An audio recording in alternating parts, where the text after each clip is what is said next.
विवेकानंद के पिता मर गए तो बड़े कर्ज में छोड़ गए। मस्त मौला आदमी थे, तो ही तो विवेकानंद जैसा बेटा हो सका। कुछ जोड़ जाड़ के नहीं रख गए थे, दिल खोल के जिए थे, कि उधारी छोड़ गए थे। सभी भले आदमी छोड़ जाते, तो विवेकानंद जरा मुश्किल में थे। वो उधारी भी चुकानी है, एक ही बेटे और मां भी थी। कभी कभी तो ऐसी हालत हो जाती कि घर में खाने को भी ना होता।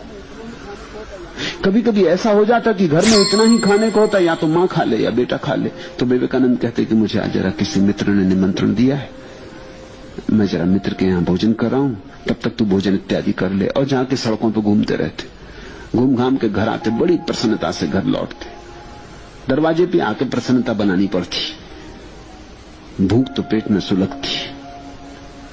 दरवाजे से बड़े प्रसन्न होकर आके लौटते, पेट पे हाथ फेरते हुए डकार भी लेते, ताकि मां को भरोसा आ जाए। क्योंकि मां को भी शंका होती थी कि बार बार कौन मित्र इसको देने लगे निमंत्रण, कभी दिखाई नहीं पड़ते, कोई निमंत्रण देने आता भी नहीं। रामकृष्ण को पता लगा तो रामकृष्ण का तू भी खूब पागल है, अरे मां से मांग क्यों नहीं लेता, जा अंदर से, आखिर मां किस लिए, तू काली से मांग क्यों नहीं लेता, क्या चाहिए तुझे, जा मांग ले, मैं बाहर बैठा, तू भीतर जा। अब जब रामकृष्ण कहें तो विवेकानंद भीतर गए, घंटा भर लगा दिया, लौटे वहां से आंसुओं से गदगद, बड़े प्रसन्न। रामकृष्ण का तो मिल गया ना, मांग लिया ना। विवेकानंद ने कहा क्या कह रहे हैं, कौन सी चीज मांगनी। रामकृष्ण का तू गया किस लिए था। तब उन्हें याद आई, उन्होंने कहा क्षमा करें, वो तो मैं भूल ही गया।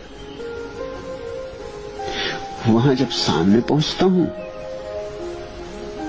तो धन्यवाद का ऐसा भाव उठता है कि मांगने की इच्छा, मांगने का ख्याल ही मिट जाता है।